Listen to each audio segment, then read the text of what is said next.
right? But so heaven looks like this somewhere out in space. God, by definition, is only a being than which none greater can be conceived. That's all. So it's not like he's arguing that it's a humanoid kind of creature, that it has family, that has nothing, none of that sort. No connection with Jesus, no connection with Allah, no connection with any of the gods that are typically associated with any of our major religions, right?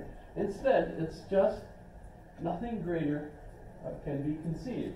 And by the way, today I would update the vocabulary of that and just point out that, well, we might have people talking about the universe that way. The universe is all, all there is. Nothing greater than the universe can be conceived. Well, wait a minute. Then they come up with, hey, what about a multiverse? Right? This universe might be just one of many different universes, all that are interconnected, etc. But there's the question, well, then you're just making it even bigger, because you still want to say there's some kind of a multiverse that includes everything, and nothing greater can be thought. Okay. So in other words, a contemporary scientist, I would say, might not want to say Deus or Bog or Gott or Deo or any other word that we typically think of as God. They'll put something else there. But in any case, just because something is defined as that than which nothing greater can be conceived, does that prove that it exists? Well, for Anselm, if it didn't, then something else existed that's bigger than that. And if it's bigger than that, then by definition, that's actually that than which nothing greater can be thought. In which case, it still satisfies the requirement that God must exist. Right?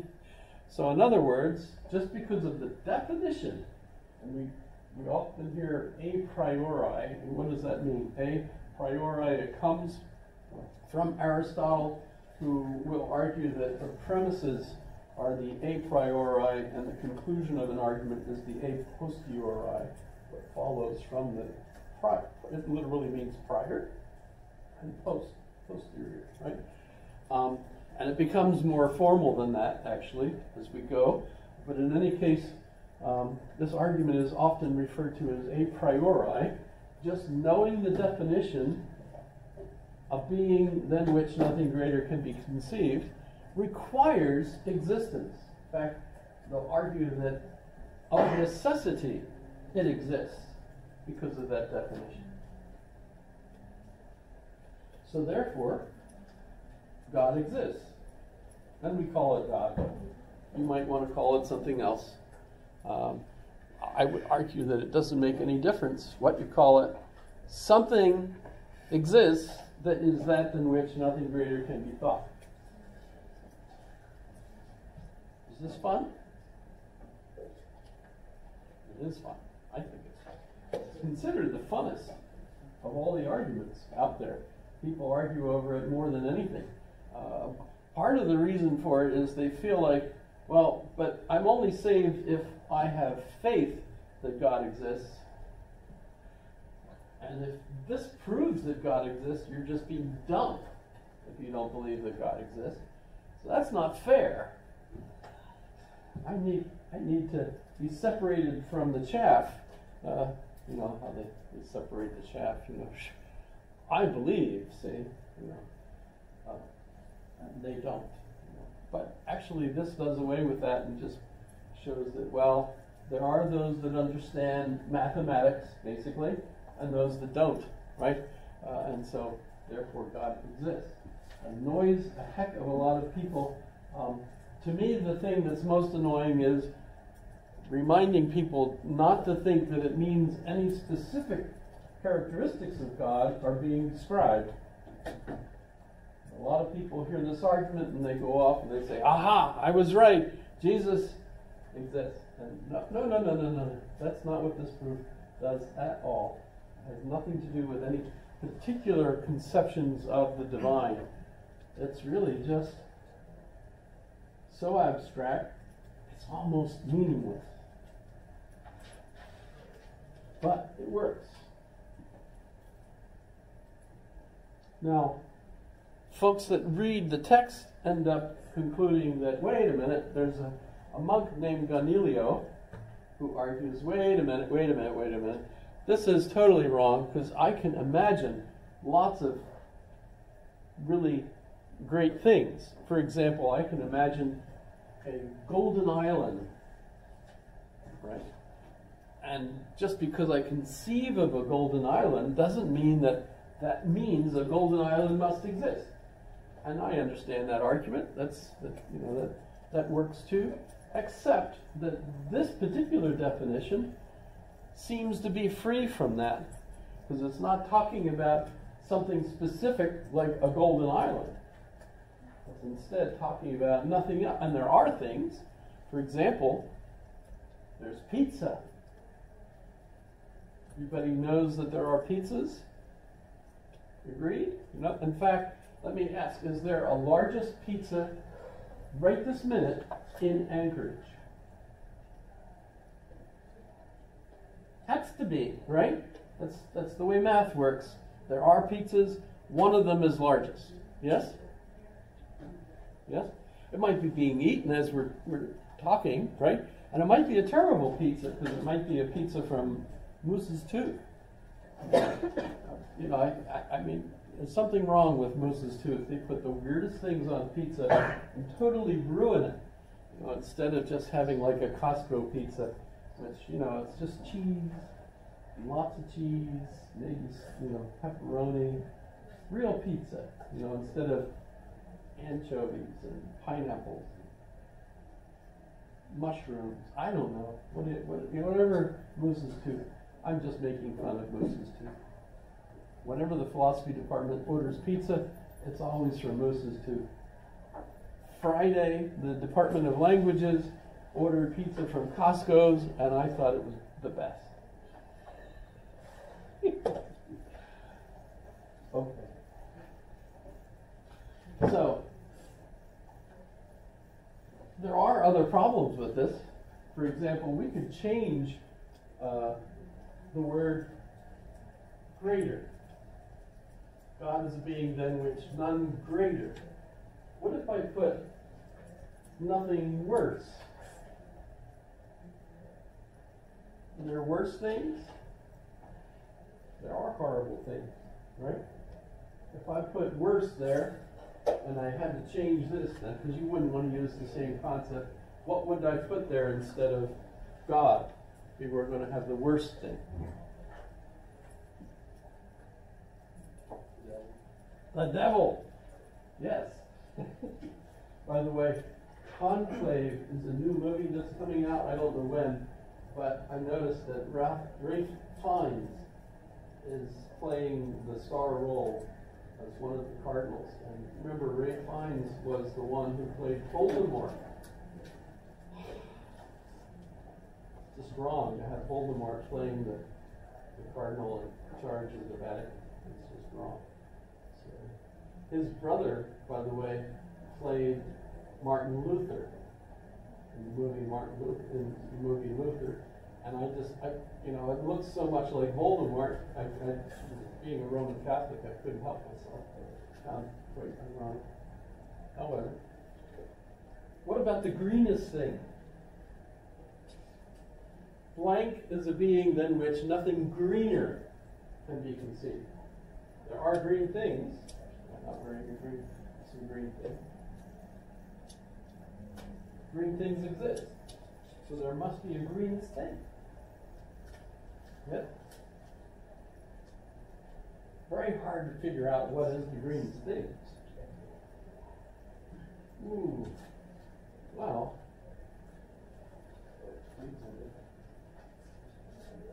Yeah, well, we just need a scientist to tell us, exactly this kind of green thing, which can be measured by a device, which can be done, right? Agree to say? You see the problem you might have? This actually entails an awful lot of things that must exist. And where does that sense, that logical sense that they must exist come from? It's all a priori. It's all based on the definition. And I would argue that that definition is linguistic. So basically what this argument is showing us is that language entails the existence of various things. Is that fun? I think it's fun. So, any questions on the ontological argument? Kant, by the way, argues that the problem with this is that existence, the conclusion God exists, is not a real predicate. In other words, you have predicates. Predicates mean, the car is driving down the street. You know what that means, and so on. But when you say God exists, that's like, for Kant, God is, and then you don't finish the sentence. So it's an incomplete thought. So it's not actually a conclusion, says Kant. That's his critique. Existence is not a predicate. But the next generation of philosophers all just answered, of course it is. This eraser exists. This eraser does not exist. Notice? The obvious. This is a predicate. Existence is a predicate. So, and by the way, you could update the argument, if you like, to Kurt Gödel.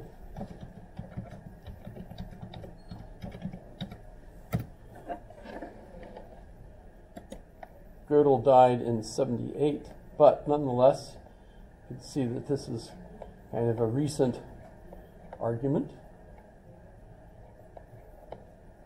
And notice that since by then we have these fancy alphabets,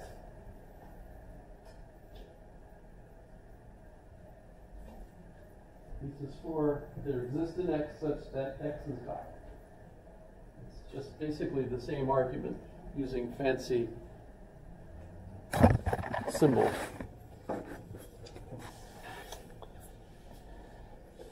Remember, Kurt Gödel was the person that Einstein wanted to live with. Not with, but Gödel was married.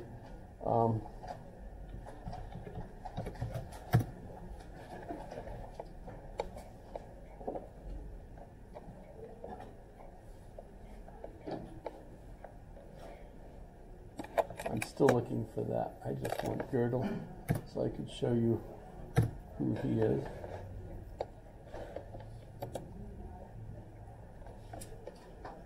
But he was one of the two people that Princeton brought to Princeton and created the Math Institute.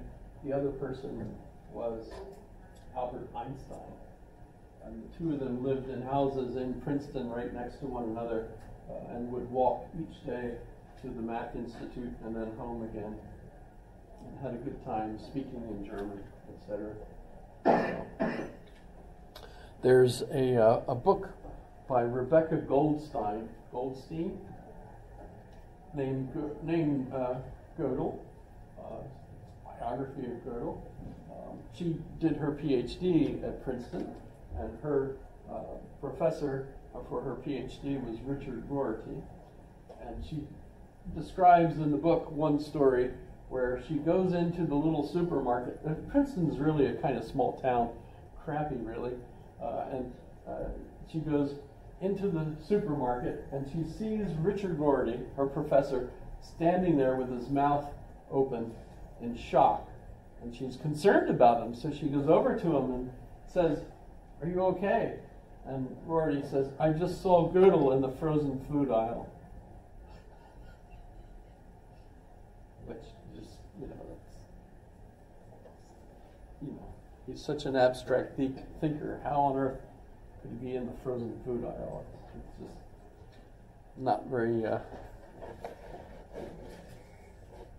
He eventually starved to death, by the way, because he was scared of eating food because he was afraid the Nazis would poison him. And probably for good reason, because the Nazis did want to kill him. They thought he was Jewish, but by the way, he wasn't. It's just one of those things. Okay. So that to me is all fun. Next, I wanted to talk about the Middle Ages, because I think there was a lot of PR. What's PR stand for? Public relations. What's it called? What is it? Are you talking about like a PR? Yeah, like you're trying to promote a particular public relations. Public relations. So okay, I've been using PR for so long I forgot what it meant, but you get the idea. There's so much PR that science, yay science, Middle Ages, Dark Age, right? They didn't know anything during that time. Well, actually, there were quite a few really amazing people there. One of them is Abelard, and I might have to give you a trigger warning. A distant past. This is a holy place. European film. A time when So a there's child of the some country rather and risque a scholar scenes. of the cloth would light a fire to all that was forbidden. If I were to take a woman, I would be spitting in the face of God. You're a man like other men. Find it difficult to repent of this sin? This Why? I love her, Father. You'll destroy each other, you know that, don't you? What the devoted worshipped, they defied. It challenges established knowledge. What the laws denied, they took. Ruin you, and he's ruined me. What heaven promised, they stole. It is the time of judgment. This isn't the only blood that will flow.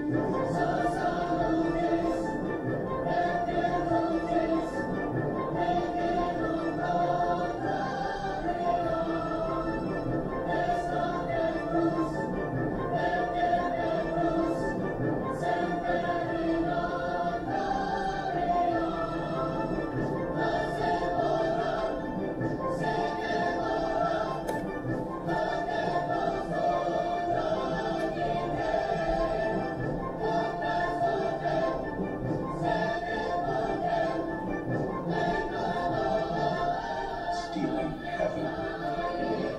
Forgive them, Father, for they have loved. Stealing heaven.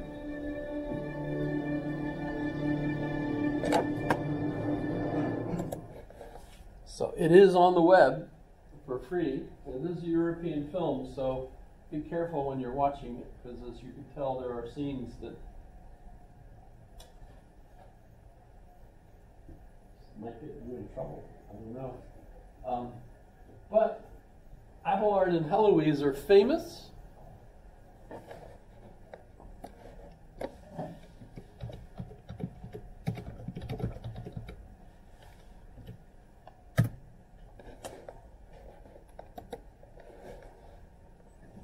And why? Well, we have their letters. Why? What happened? Well, Abelard was a teacher in Paris. He wasn't a monk, but still teachers were expected to be like a monk and live without having relations with women. In any case, he was a famous teacher. He drew a lot of the students to Paris came to hear him, and his arguments were mostly about logic